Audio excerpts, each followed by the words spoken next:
Okay, I had to fill the call there, so I wanted to cover some different basic items because I want to get into certain areas that are crucial. For instance, we as vested citizens have extra voting privileges that are amongst us because we're dealing with commerce relationships respective to what it is that we're doing, what we need. And it has nothing to do necessarily with immigrants, for instance. Or it does, but in different ways. So we can talk about that. But for the most illegal aliens, a lot of it just, nobody has the right to come into the country and then say, we ignore 250 years of republic activity of vested citizens who are stockholders, and we're deciding that we're just going to go uptown and jack the rich people. These are people that are crazy. They have no idea how to run economy properly. And the basic reason why we made a republic, a new, modern, different republic than anything that had been seen before, is so that we could guarantee that our labor personally is bankable for the purpose of building hard assets, real estate, as well as building other types of, businesses that would make longevous assets.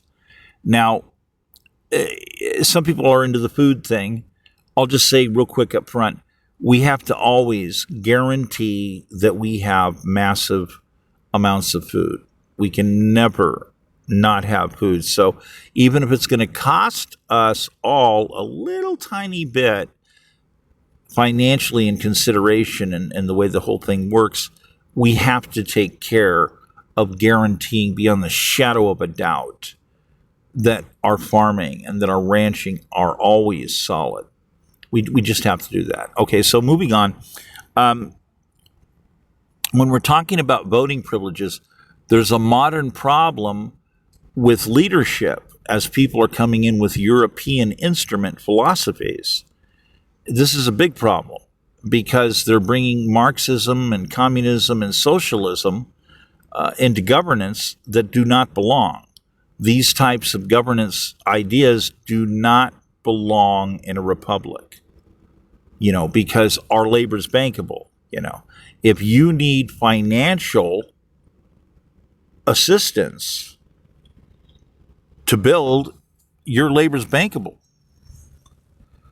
If you're a vested citizen, we have no obligation to necessarily contribute to these other factors of parties who are not vested citizens. Now, this is not to say that we wouldn't be doing something. Myself, I'll be perfectly honest, I'm in favor of restructuring a new allowance for basically vesting people in the form of indentured servant type contracts, but I would call them something else. These would be a term contract for time to participate in certain ways, but it would also be an overall package. So you have to pass all of these different parameters to become that vested citizen at the end and have minimal voting rights. Now, moving forward a little bit, we have to overhaul part of the problem with voting. We have too many types of generalized voting and it's been too lazy. We have people that want to vote on brain surgery and they're not brain surgeons. They have no idea what brain surgery is about. So I'm going to have to say, people with a sixth grade education that are not even citizens that somehow have obtained the vote, that doesn't make any sense. Do you want somebody with a sixth grade education that's not a vested citizen, that's, let's say, an illegal alien that somehow is obtaining the vote someplace in some sort of sponsored false sanctuary city situation? And, seriously, I'm very serious. Voting on what types of brain surgery are allowed or how to do the procedure. Obviously, no. The answer is no. We have people that we do recognize at a certain professional level, and we're going to keep doing things a certain way. So we have to overhaul voting. See, because we have a bunch of people that think that we have a bunch of people that are not vested citizens that want to divest us of assets, and that's not allowed. That's never been part of the agreement. That's never been part of the function. Having candidates running for office saying they're socialist is more than a curiosity. It's and more than frustrating. It's actionable because they've taken an oath to protect the Constitution, which is devoted to protecting colonial capitalism that's been constitutionalized. So colonial constitutional capitalism is what we are. So when people are trying to come in and do something different, there's no room for that. We have an incredible design that's supposed to make all of us vested citizens profits, and we haven't had our stock issued. So, it's a top priority to get all of our stock issued and get the valuation understanding and get the group physics of each individual group. And it's all connected to when great land acquisitions occurred, Louisiana Purchase, all this other stuff. Because we have people that they've only been in this country for 75 years. But guess what? Well, they were connected to basically the World War II situation, let's say, where we did acquire a substantial amount of lands from Britain. So that group 2, would split with group 1 as far as vesting understanding. So if you think that I'm making what sounds like a policy where people might have to put in 75 years before becoming recognized as a vested citizen, you'd be partially right. I was working with a lot of different physics and coming in with a 7-stage vestation plan, which is very important, because we don't want people thinking that they can just come to this country and have a kid and all of a sudden they're entitled to all these vested stocks. No, it doesn't work that way. You would have had, your family line would have had to have been here to participate in things. Now, there's also, I was working on the math, there's also a vested citizen consideration at different levels of people who've been here basically 35 years or their citizenship connected for 35 years, but it's different. See, if we, real quick, Group 1's base stock value issuance is $80 million. Group 2, $10 million is how I've equated it out in the logic. Now, as we firmly set in a foundation and activate it, the first thing that happens the first year we activate is by the end of the year, the proposals that I have, which are, they used to be 1,200 that I had, 1,200 proposal ideas that bring prudence and wisdom into play, where we do things like we're going to develop $4 billion worth of software. That is a lot of software, especially using AI. That's a lot of software.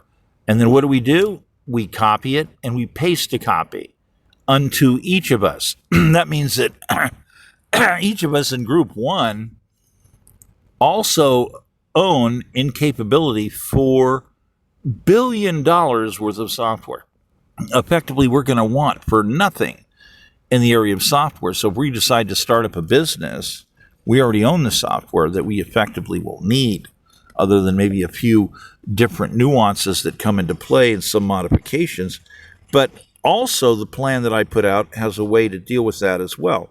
Now, this is valuable. Why? Why is this valuable? It's valuable because you have to compare us versus the whole world.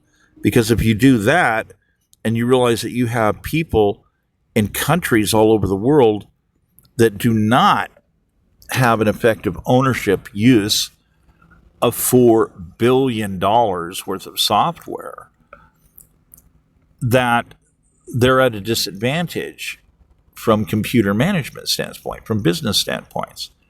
And anybody that uses computers, I'm sure there's plenty of people who have ranches and farms that would tell you that they use some pretty elaborate and somewhat expensive programs in certain instances that are very important to running their business efficiently.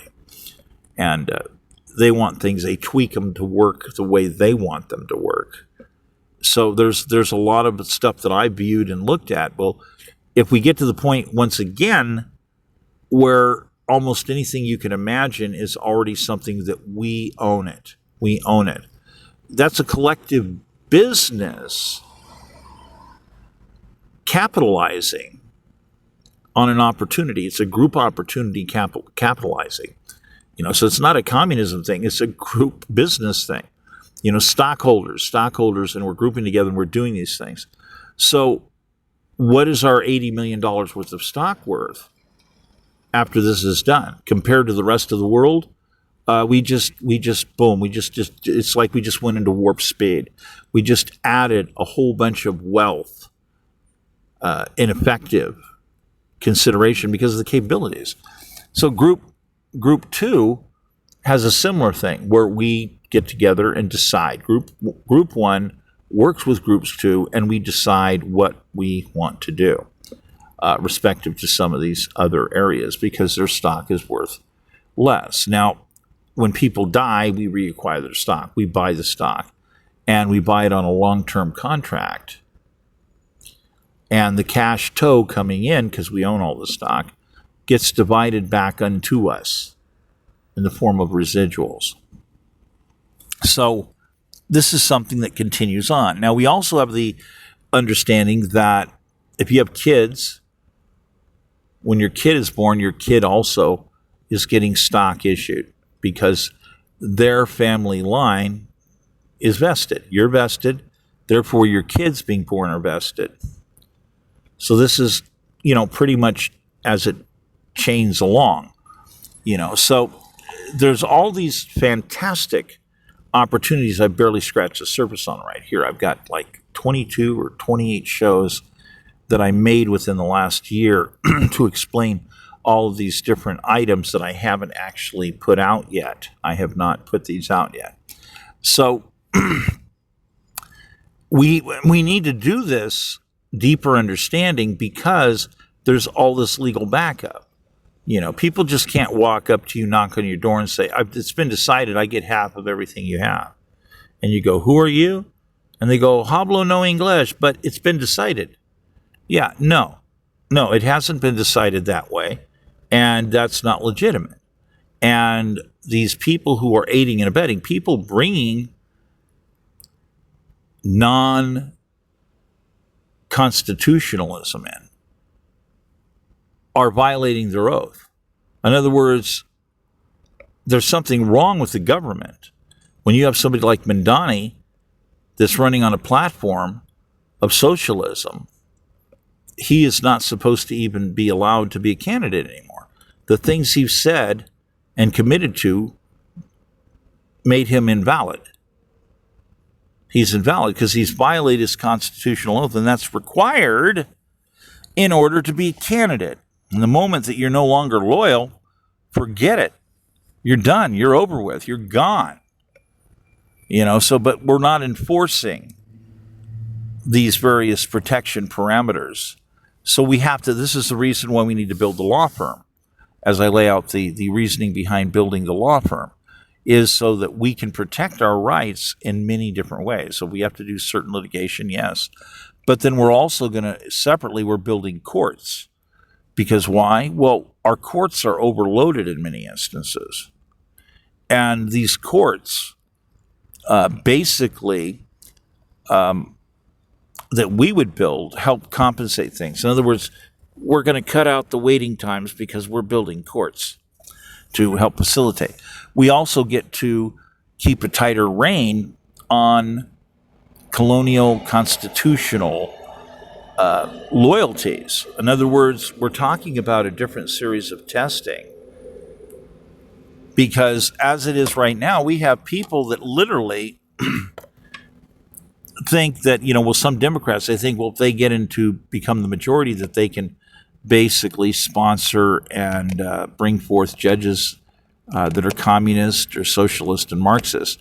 That would not be allowed. That those violate the concept. If your job is to protect the Constitution of the United States, which endorses we vested citizens of the republic that, again, that we create, and we're the owners, we're the stockholders and the owners, it's important to understand that they can't turn around and start bringing European instruments that were, by the way, designed to deliberately sabotage other governments. Now, the economic mass modeling software that I talk about deals with economic criminology. So when people try to do certain things, they're illegal and say, no, you can't do that. So eventually we'll be able to have this available for all leaders, so to speak, to understand that they can, they come up with a proposal, we want to do this. And the machine checks it and says, well, it doesn't come through properly when we quantify it.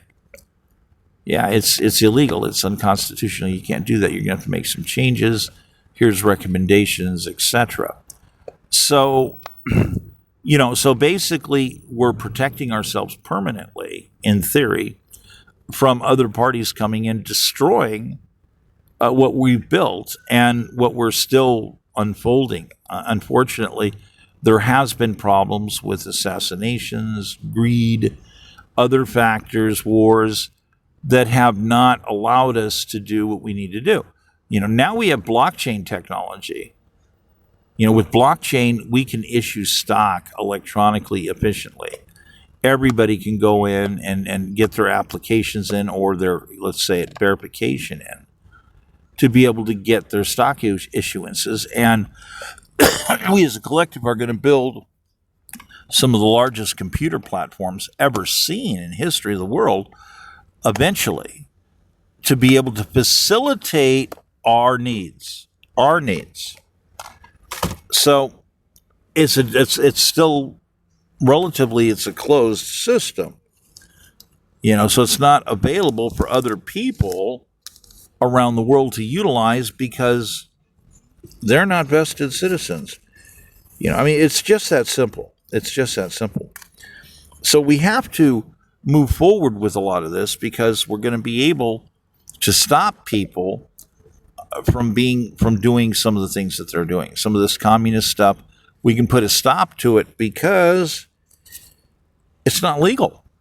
It's not legal and it's actionable, but as it is right now, there's a problem with our judicial systems and our justice systems because they've been infiltrated for such long periods of time. And the government, keep in mind, the government has not fully disclosed all the times that they have caught spies and what their actions of all the stuff that they did actually are. We do not have a centralized mass database to reveal to us vested citizens all the evidence concerning all of these other things that have transpired. So you keep having people lying constantly about being members of a RICO criminal organization that's basically Murder Incorporated. So that's what you have worldwide, mass murder incorporated. That's Marxism, communism, and socialism. That's what that is. So there is no enlightenment there, only suffering and death. There's no enlightenment there. So, and even Marx was against enlightenment. He talked about a bunch of stuff of how he was against enlightenment, and he was jealous, among other things, as well as other Royal German Empire people. So because Marx was on the payroll, they were bringing him material on a daily basis for him to sort through. And a lot of it, he just copied it verbatim in his own handwriting and submitted it as his material. And it was literally prepared by groups of hundreds of other people who were experts collectively. If you can imagine a building full of people that have all these tactical tables that are using tactical table mathematical logic in understanding how to create something that's going to defeat, how it's going to divide other countries, how it's going to lessen other powers of other countries, how it's going to take capabilities away from citizens around the world.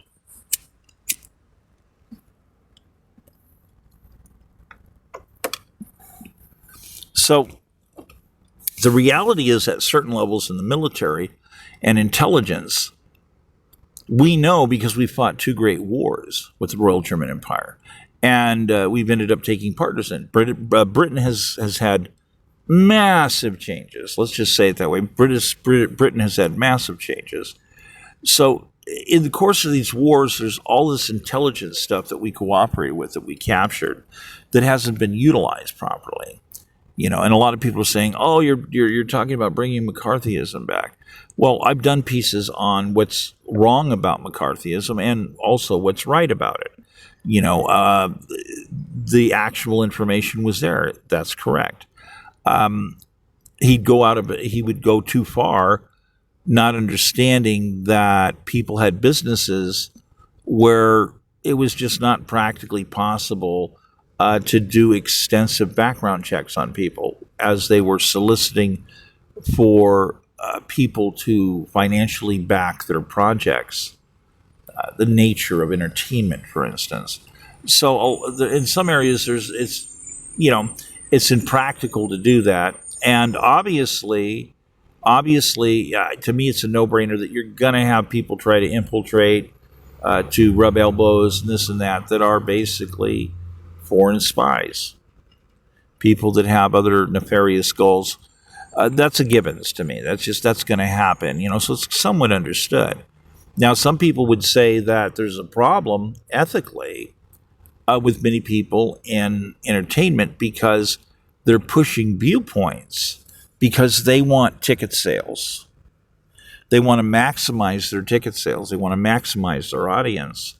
So they're taking viewpoints up because of their own personal greed. Because of their own personal greed, and they want to have a maximum take.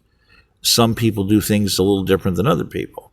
Now, of course, you have some people saying, well, we don't want to have anything that's, anything that has certain types of political connotations. We want to keep to a formula of the Republic, for instance. And, make PG type movies for the most part, maybe occasional R's. And of course, some G movies. G movies are wonderful too. You can have stuff for your kids then.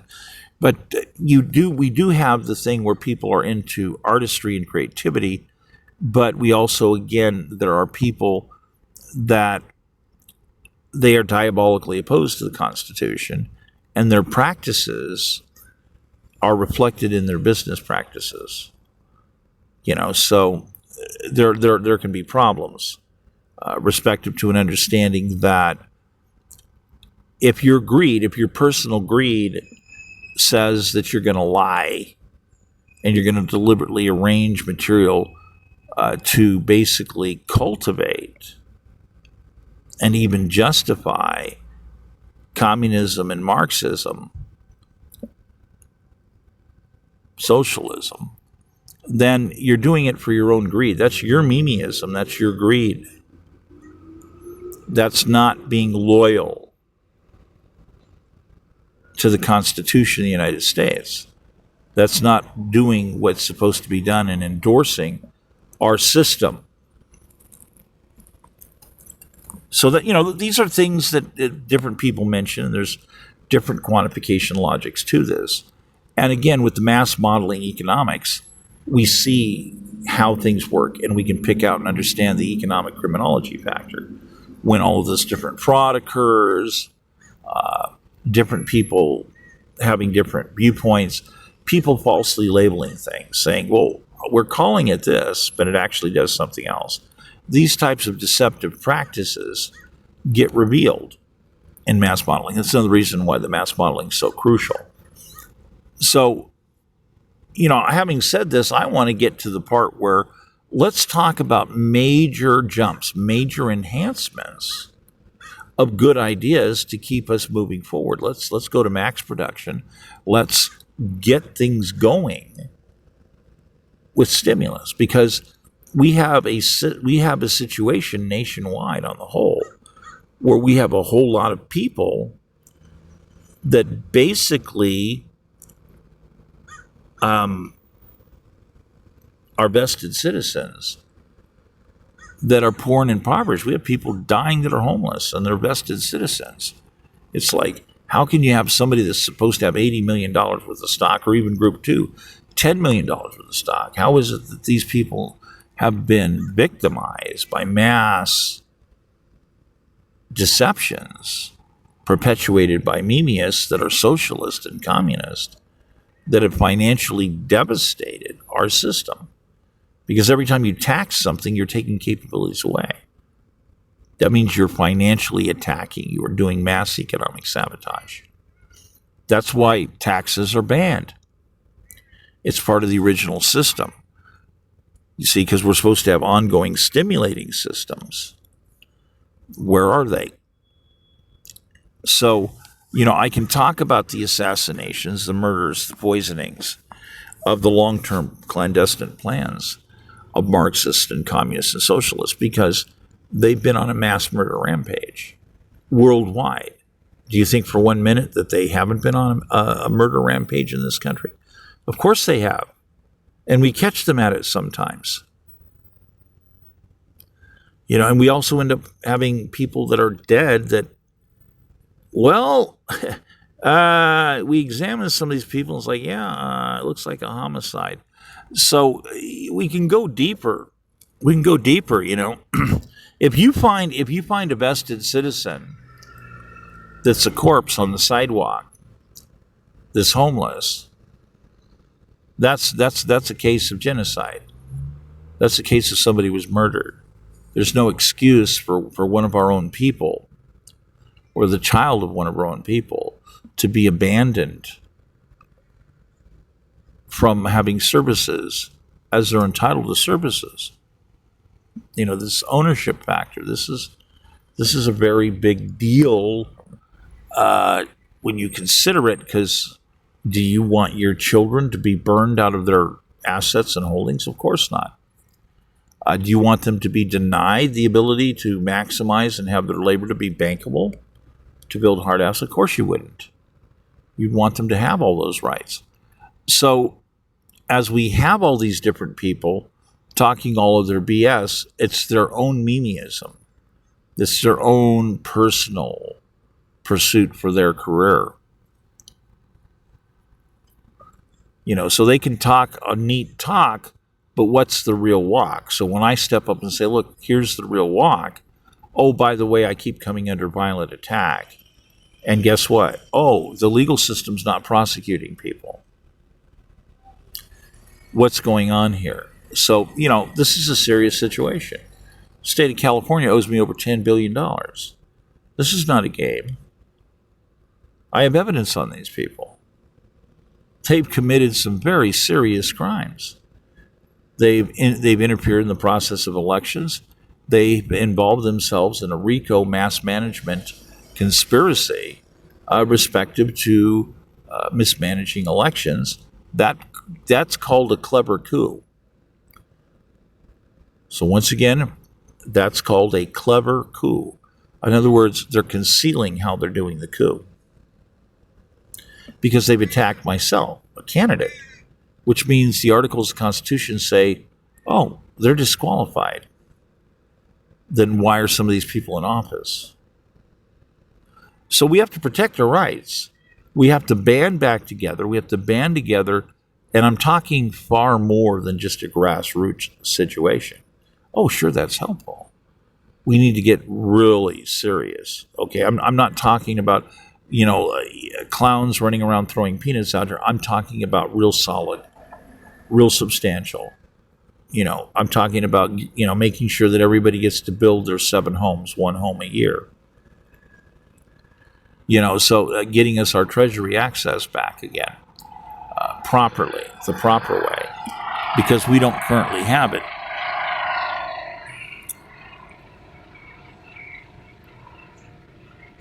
Okay, so I got to wind this down.